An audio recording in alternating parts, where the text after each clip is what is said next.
Okay, so now that I've built the actual NAS server with the two SSDs, we're going to be following these instructions to set up the software, and I've chosen Nextcloud. Seems to be quite popular. It's got a Dropbox-like interface. But before we get to that, I've got to download the latest version of Raspbian, and at the time of recording, this is the latest version, Raspbian Buster with a desktop. I suspect you can do this without the desktop with Raspbian Buster Lite, but I like having the desktop, and just for configuration I like to log in via VNC and actually play with some of the settings there, as well as using PuTTY to get the command line interface as well. Probably be doing a bit of both, but anyway, download the zip for Raspbian. Shouldn't take too long at all. Already down to 5 minutes. We've got 2.5 gig.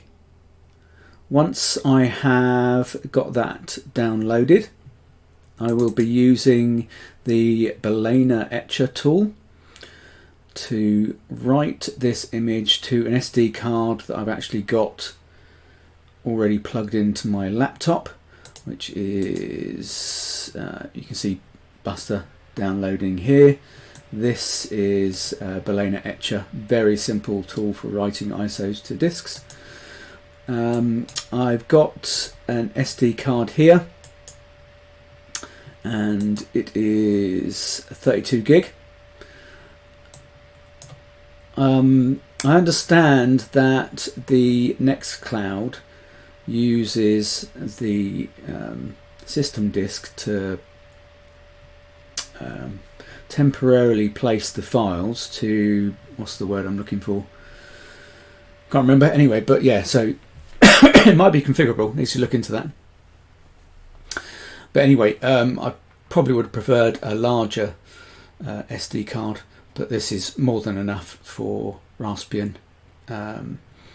So I could swap. I've got another one on order. I've got a 128 gig micro SD card coming, but I suspect that this 32 gig will be enough, and the 128 gig will probably end up in my video camera. But there you go. Anyway, right, I'll probably forward the video so you don't have to sit and watch this download happen.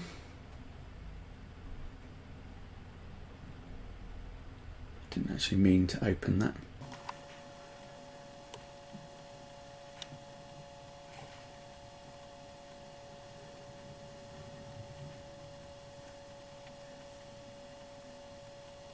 Okay, so this has actually opened up the zip, but I don't want to do that, so I'm just going to close that window and open up my downloads folder. So I've now downloaded the Raspbian operating system. You can see that it is 2.6 gig. I'm just going to extract it to here.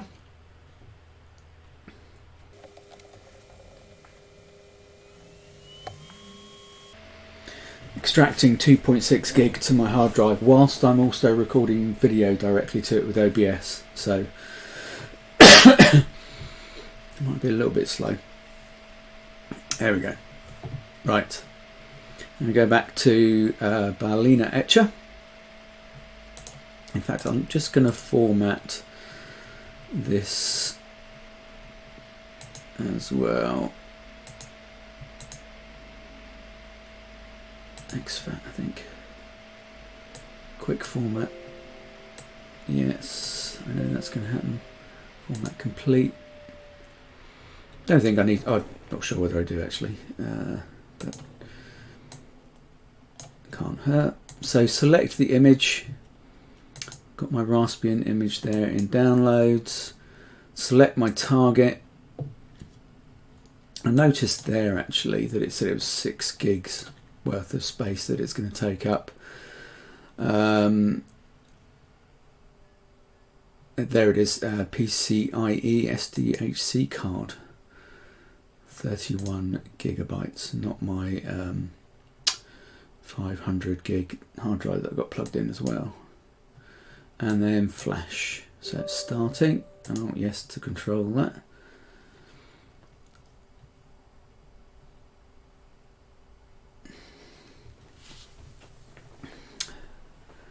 Shouldn't take too long.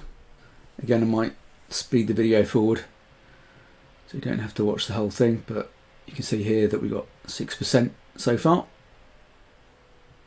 67.5 megabytes per second. ETA 1 minute and 27, 25, 24 seconds.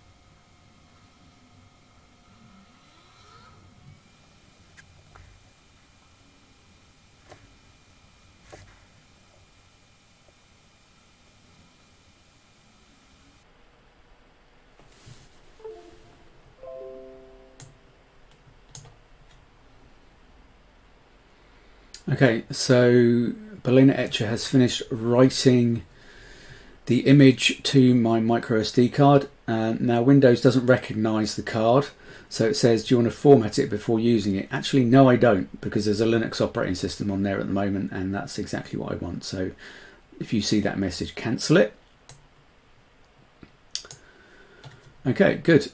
We're done with that, and the next step would be to follow the installation instructions. They're talking about Berliner Etcher here. And I'll pause the video now as I remove the SD card, power up the NAS, and we'll come back into VNC Viewer and we'll be able to see what we do from there.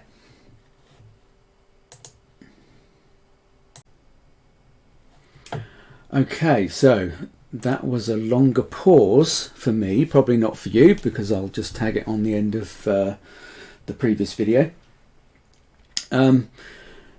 Getting access to the Raspberry Pi was more difficult than I expected. Now, I've done this in the past quite a while ago, and I've completely forgotten about this particular issue. So, with newer versions of Raspbian, they have disabled SSH, which means that unless you have a keyboard, mouse and monitor, you cannot access the Raspberry Pi remotely the first time you boot it.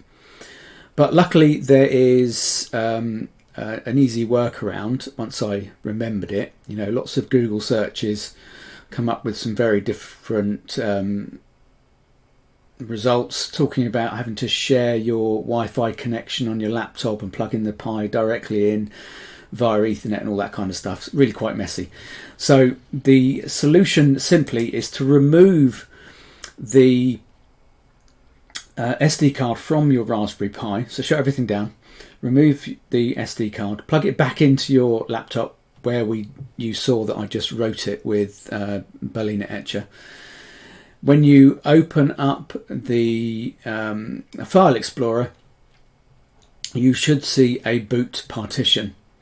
And what you need to do is you need to create a file in there called SSH, no extension. So right click, say new file, new text file, and it'll try and put txt on the end, but just call it SSH. And then remove the SD card, put it back in your Raspberry Pi, and the first time that it boots up, it will allow you to SSH. It will remove that file. It enables SSH, then deletes that file. So you need to have one connection open, and I chose PuTTY to connect to my Raspberry Pi. So I have a connection into the Raspberry Pi. It is command line, and I think the first thing that I need to do is to change the password. So it says here, this message here saying SSH is enabled and default password for Raspberry Pi has not been changed. Default password for the Raspberry Pi is Raspberry. So obviously you need to check and change that. You can do it here on the command line by doing this. But I actually want to run Raspberry config, and I think we can do it from there as well. Let's make this a little bit bigger. Okay. So if I type Raspberry, I think I need to do sudo actually, Raspberry config. Excellent. Okay, so we're now in to change the password, and I will try and obfuscate this in the video once I'm editing it. And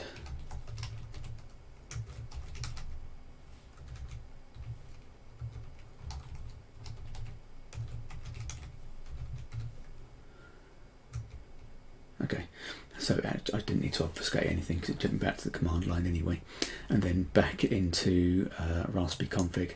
So I'm just going to say okay. So we've done that.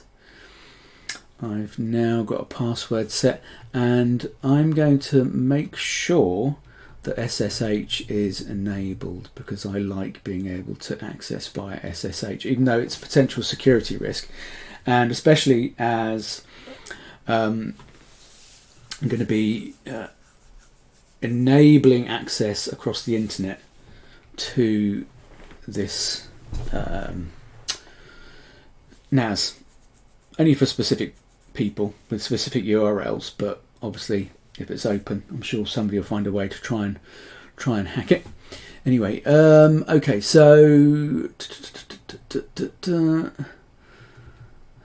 used to have to expand the operating system to use, you used to have to expand I think the operating system to use the whole disk before. I'm not sure if you have to do that anymore. Let's have a look at advanced options. Expand file system. This ensures that all of the SD card storage is available to the operating system. So let's just say let's do that. Partition has been resized. The file system will be enlarged upon the next reboot. Groovy.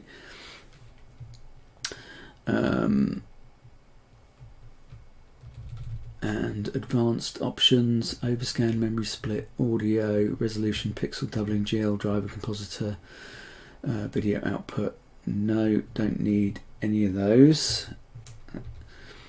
Where is my SSH? Is it in boot options? No. Network options.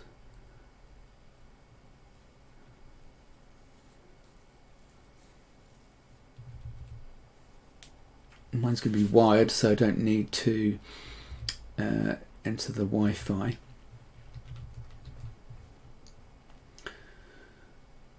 Let's go back. Let's see if it says where I can do that from here. So we set our password. I'll do some updates shortly. Just make sure we've got all the right OS level configurations. No, what's the question I'm asking here? I want to enable SSH yet.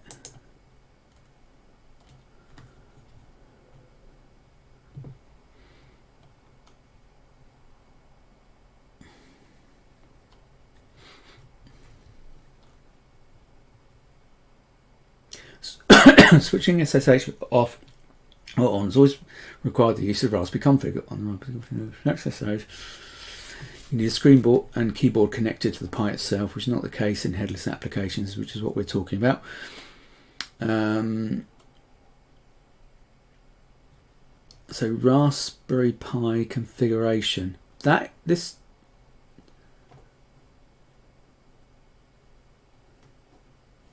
Apparently it is in here. So, oh no, not connected via VNC yet.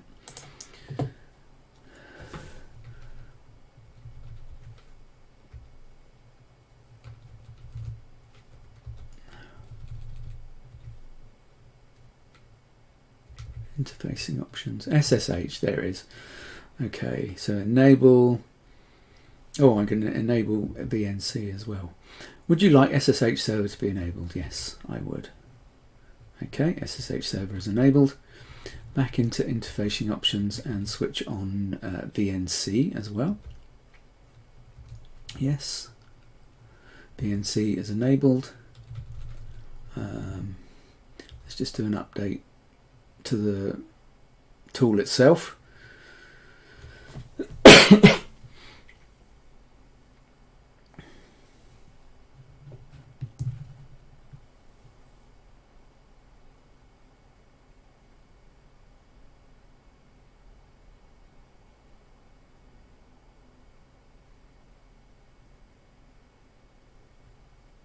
Okay, good.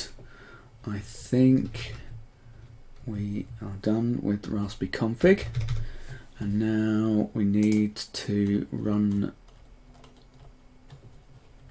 these commands here to update Raspberry in itself. So sudo apt-get update.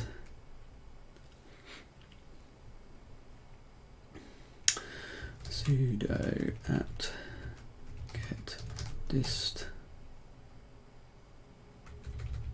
No, I think it's just upgrade. I think this is a little bit out of date. There you go, that's what I want. So it's just getting all the up-to-date packages. I think these commands here might be a little out of date for the Jesse image on Buster now. Or it might just be a different way of doing it. I don't know. Okay. Hopefully that won't take long.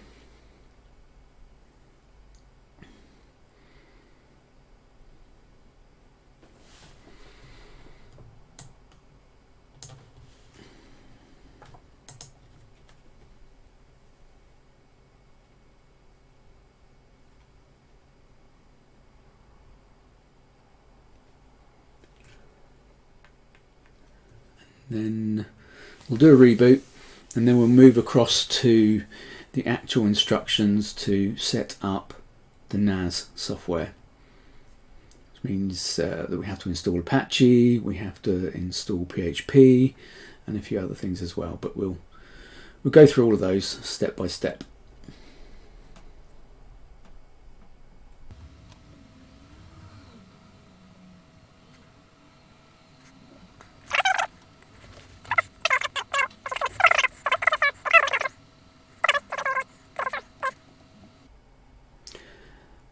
What's this telling me? Urgency medium. Since version 1.2.5, Upstream has turned off the remote calls functionality in order to improve security. I don't know what Upstream is.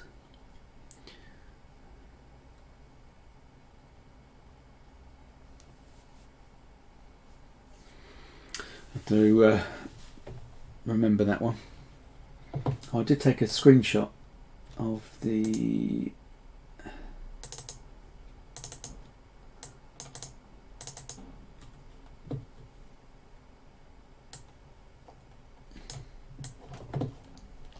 just to show you that when I had the SD card back in my laptop, you can see that there are two partitions here.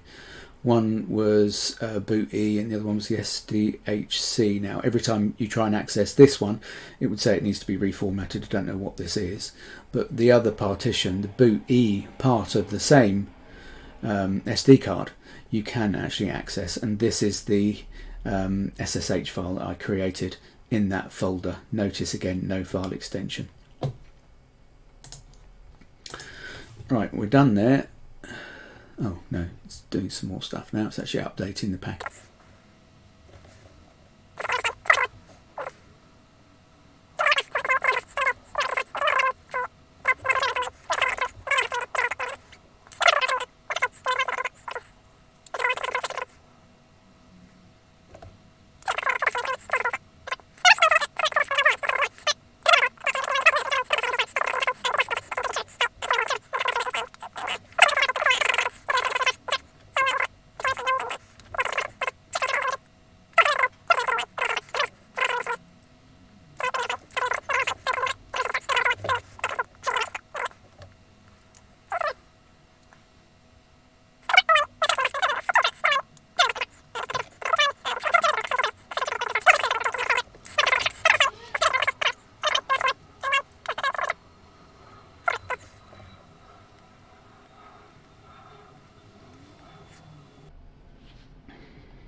while that's doing that, just go over the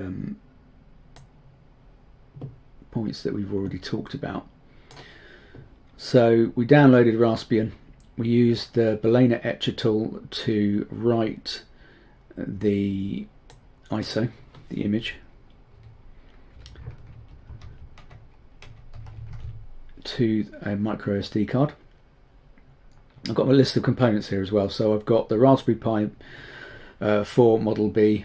Hopefully I'm going to post a picture of all the boxes and things at the beginning of the video, so I'll be repeating myself slightly here.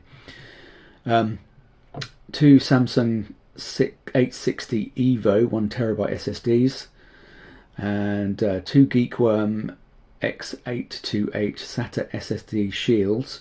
They're what the SSDs are actually connected to. Intelligent Power Management board I talked about, and the Geekworm power adapter. And then I've just got a paragraph here explaining how to access a headless Raspberry Pi. And there's the link to this page here as well. And I'll put these in the show notes down below the video.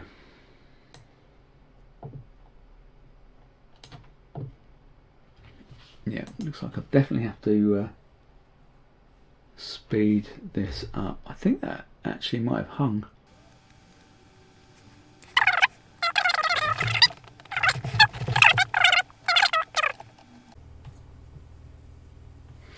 Okay, so welcome back. That was quite another longer break as well, because I think I messed things up.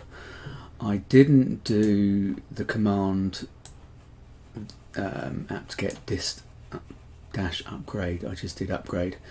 I think both should work, but it appeared to hang. So I reflashed the drive and essentially started all over again. I have also been looking at the power unit because it didn't seem to be that the Pi was rebooting. So I've just installed this script as per their documentation, and it's still doing the same thing, but I think I might need to change the jumpers. Not quite sure that I've got the jumpers set correctly. So for these ones, no, not those ones, wherever, doesn't matter. So I'll come back and have a look at that, make sure that it's behaving as it should. But we're all upgraded now, running the latest version of the OS, and we can jump straight into the next commands that we need to run. So let me arrange my screen a little bit better. Not sure whether this will work, but we'll give it a go. Okay, so this does come with a video, but I've not done that. It's going to be annoying if that runs, isn't it? Let me just close that. So we've done our sudo apt-get update and dist upgrade. When that's done, we now need to install Apache. So let's do that. Sudo apt-get install Apache 2.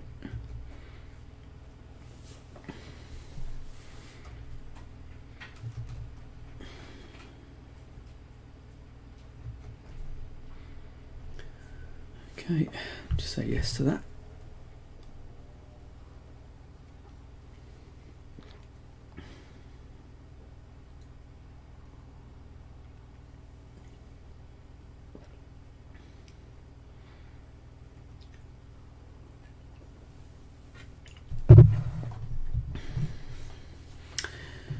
So you can check to make sure Apache 2 is successfully up and running by going to your Raspberry Pi's IP address. This should load a default Apache page. If you're unsure on what your Raspberry Pi local address is, I think I've got it, but we'll just double check. Hostname -i. Yep, this one here. So we go open up New browser. There we go. Apache appears to be working. Good news, good start. And with Apache 2 now installed on Raspberry Pi, we need to install PHP and several of its packages. For this tutorial, we'll be using PHP 7.3. This will require that you have Raspbian and Buster installed, which we have.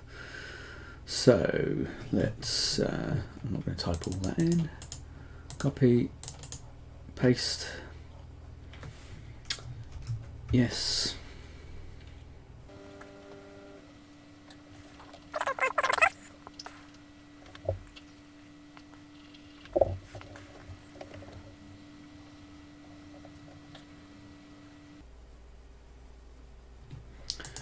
Okay, sudo service apache to restart. Okay, that came back quick. Let's just refresh this page, make sure everything is still running, which looks like it is. Now we're going to installing Nextcloud. Okay, now going into the Apache environment, HTML.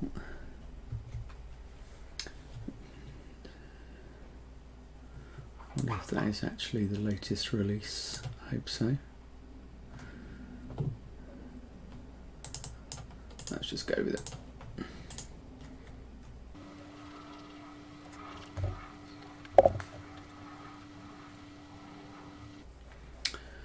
Okay, now we need to create a data directory for Nextcloud to operate in. For the initial setup of Nextcloud, we must make this folder in our HTML Nextcloud directory. Do that with the following command.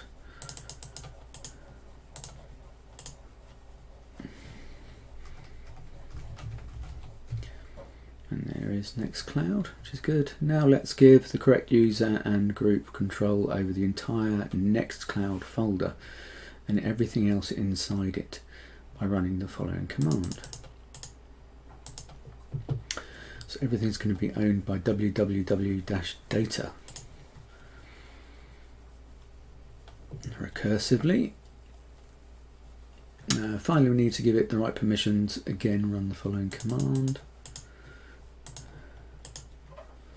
Done. Now that you've finished, we can finally go ahead to Nextcloud itself and begin its installation process. To begin, go to your Raspberry Pi's IP address plus Nextcloud, for example. This would do the following.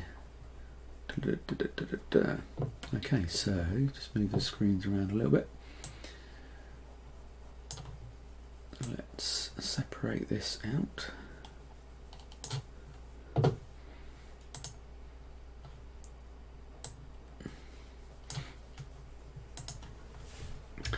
Go to Nextcloud. Et voila! It looks like it's working. This is good news. So you will now be greeted with the following screen. Here you will need to type in the username and password that you intend to use for your admin account.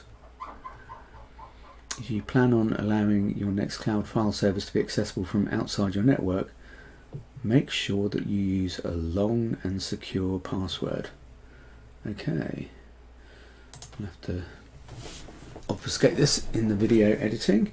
Username.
on the spot now, I can't think of one.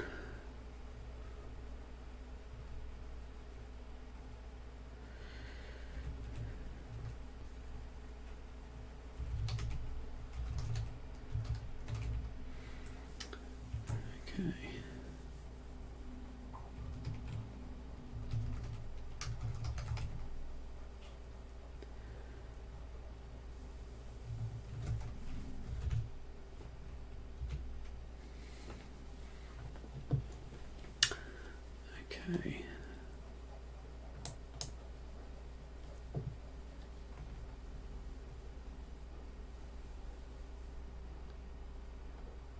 That looks like it's finishing up. I'm going to open up my password manager outside of the video so I can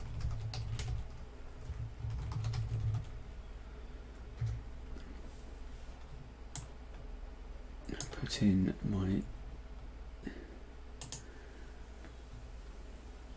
new credentials before I forget them. That wheel's still spinning. We can speed this up in post if we want to. Aha. There we go. I'll save that there. New entry.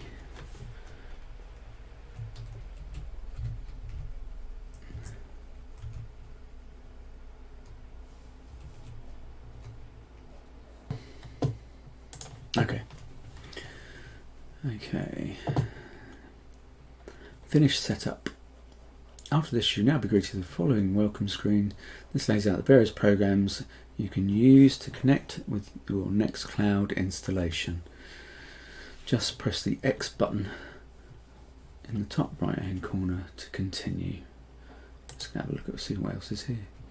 Open standards. Find more than 100 apps in the Nextcloud App Store to customize your cloud. Excellent.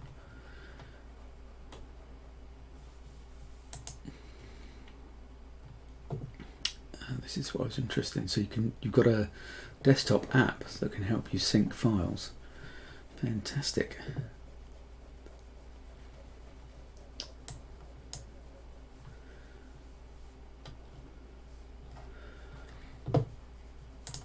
Good.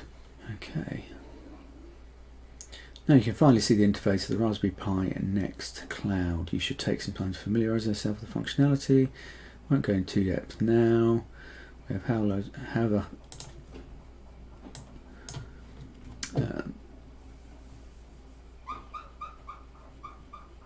some key errors. Check out moving Nextcloud data folder. With the Nextcloud now safely installed, we can tweak the setup to both be more secure and a bit more usable. One of the first things we should do is move the data directory so it does not sit in our web accessible directory. This is also the same way you would move your Nextcloud data directory into a larger external hard drive rather than putting increased load on the Raspberry Pi's SD card. Very cool, right. So let's make a new folder. Sudo mkdir bar Nextcloud. We're actually setting a mount point here.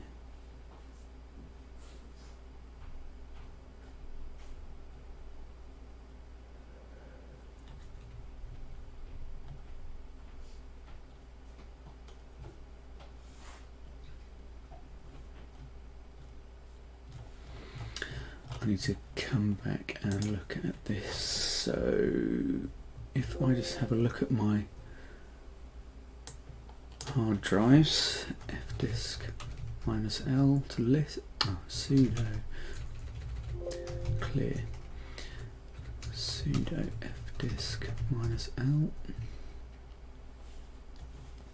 So here are my two SSDs. So we've got /dev/sta.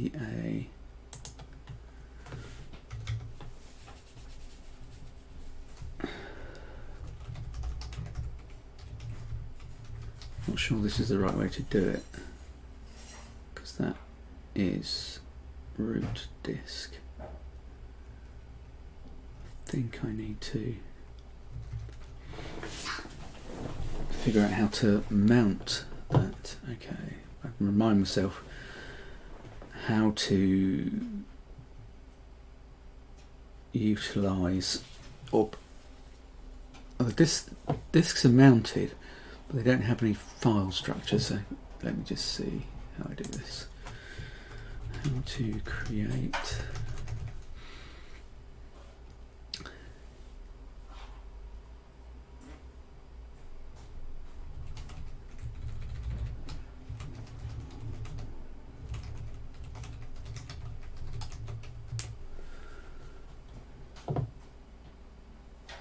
creating a directory on an external hard drive via command line.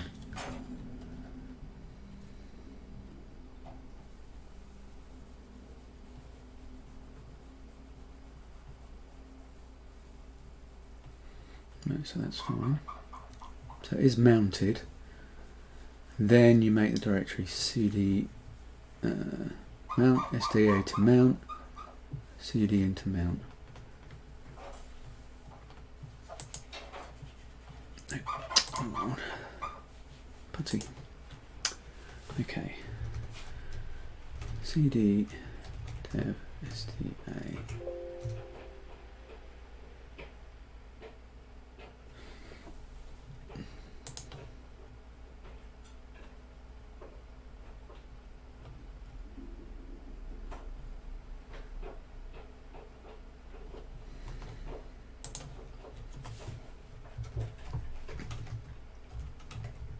So let's see what's in the root. There's no mount there, is there? So, oh, there is a mount there.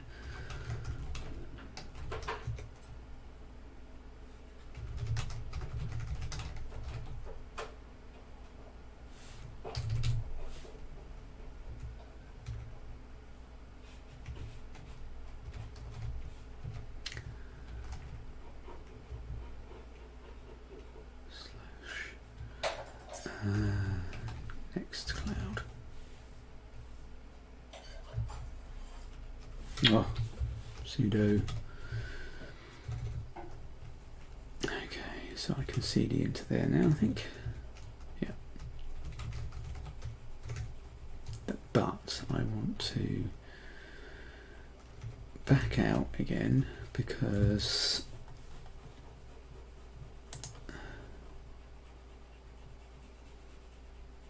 I'm going to mount SDA1 against that mount point.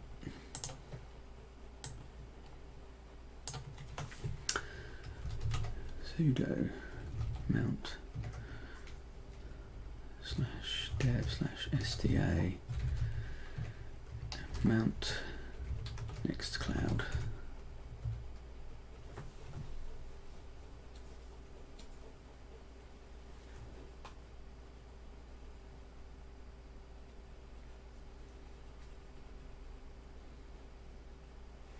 Okay, I'm going to pause the video and because I don't want to bore you too much, I'll go away and research this a bit more. Okay, I'm back. So that was a bit of a trip down the rabbit hole. I first had to look up, because I couldn't remember how to actually configure new drives. So I found that there's a specific file system from Samsung, F2FS, that was specifically written for SSDs. So I formatted both the drives to have that file system, and then I used all of these URLs to help me configure all of those drives. So I've got my lsblk output, so I've got my UUIDs. I then created the MOUNTPOINT directories. I mounted the drives manually against those, and then I edited the FS tab to include the UUIDs for these drives so that it would persist after a reboot. It looks like the defaults for F2FS should suffice, but I can always come back and revisit this if I need to. So that's where we're currently at. I've got the 2 drives and they are up and running. Okay, so they're there when I show mount, which is, yeah, these 2 here. You can see how they're mounted. All good. So I've created a directory for the first SSD, SDA, which happens to be dev SDA, and I've called it Nextcloud. So we can get back into the last parts for the configuration of the Nextcloud itself. So we created our new directory. They've called it var Nextcloud. With our new folder we created, we'll now move our directory into it. This is easy to do thanks to the move command. So we're doing a sudo -v of the var www.html Nextcloud data into mount SSDA Nextcloud. I'm going to call that data as well. Will it actually do it though? ls-lt.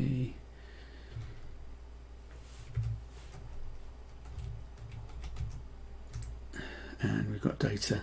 Brilliant. Good, good, good. So if I just cd into Nextcloud, just do a du -sh sudo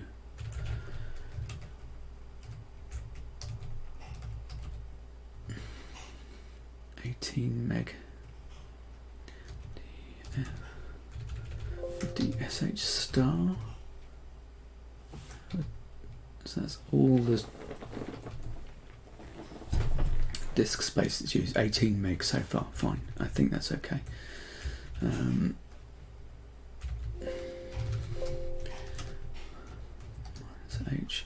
df-h shows us that we're barely using them. Yeah, I've got a little bit more disk space used in there now. I just wanted to make sure it was all going in the right place. It was showing 5.9 gig previously.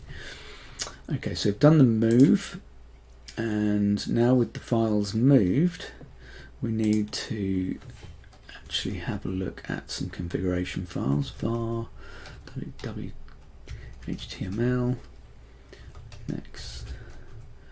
Nextcloud config. So 2 config files. We can now copy the config file to make a backup of the file. We can do this with this. Sudo cp -p config.php to config.php.backup.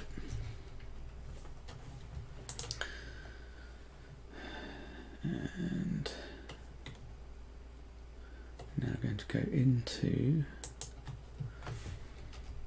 the file itself, sudo nano config.php. Not too much in there, which is good. We've got our data directory, so we now convert this to what we've just configured, which is minty SSDA Nextcloud data. I think that was right.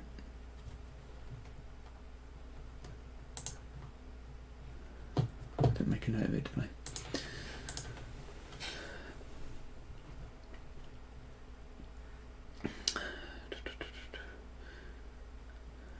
We can now save and quit. Nothing else to do in there, which is good.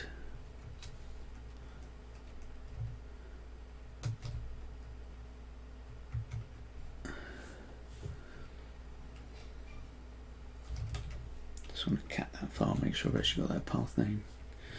Sudo cat config.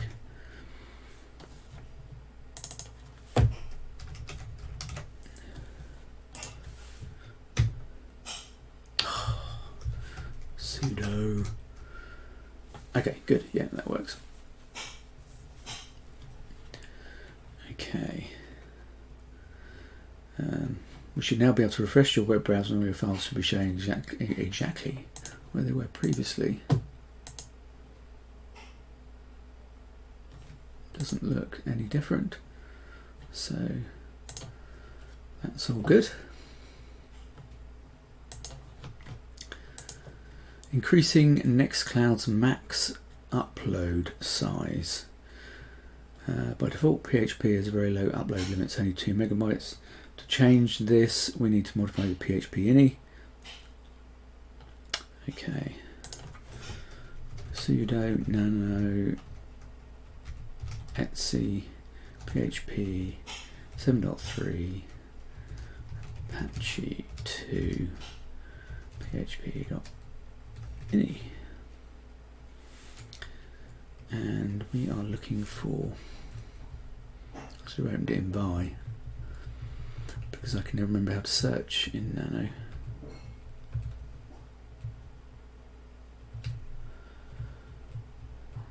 Where is Control W and post max size? There it is.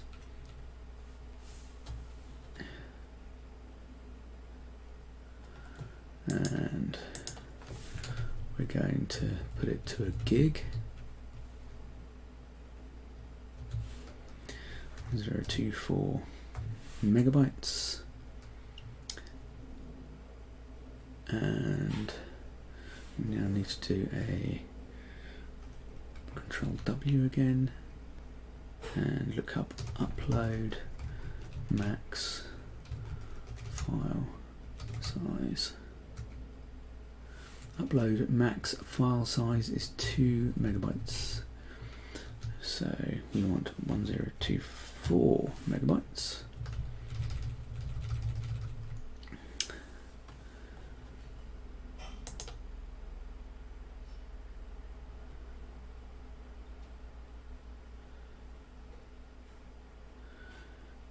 Now we can save and quit. Control X. Yes. And sudo service apache to restart. Looks good. You should now be able to restart your web browser and begin a new upload to see that max files upload size has increased successfully. Okay, let's give that a quick check. Let's go into photos. No activity yet. How do you upload a file? There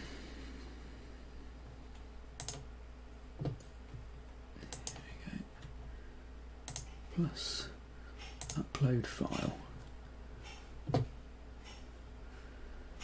go for my screenshots for today.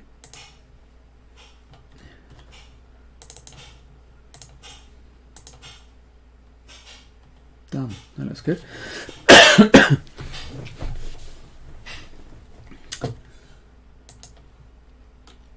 And now we're on to allowing the HT access override. Next we need to deal with the HT access file from Nextcloud.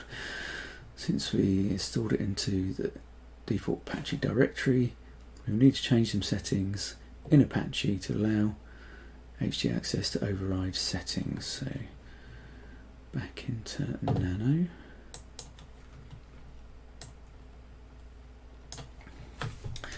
Sudo nano etc Apache 2 Apache 2.conf. With a new file open, we need to find the following block. Control W.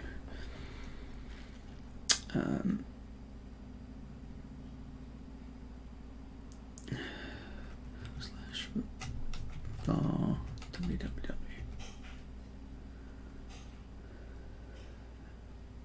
Do next. Nope.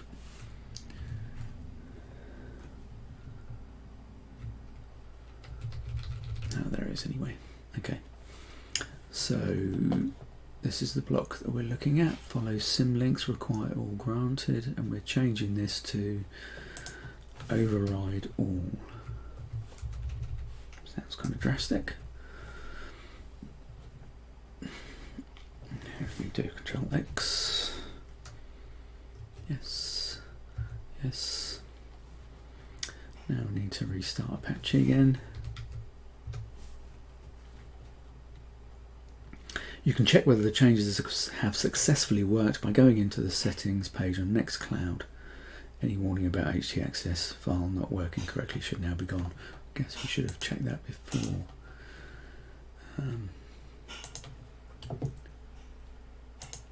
Settings.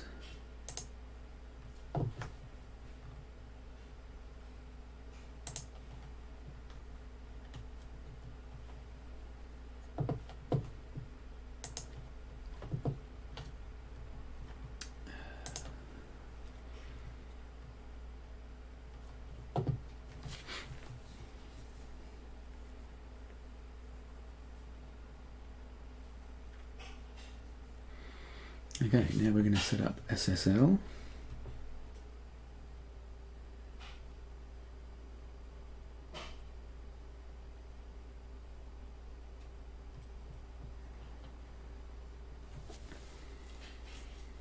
I'll probably do this offline, to be fair. This video is getting a little bit too long and this probably is quite complicated.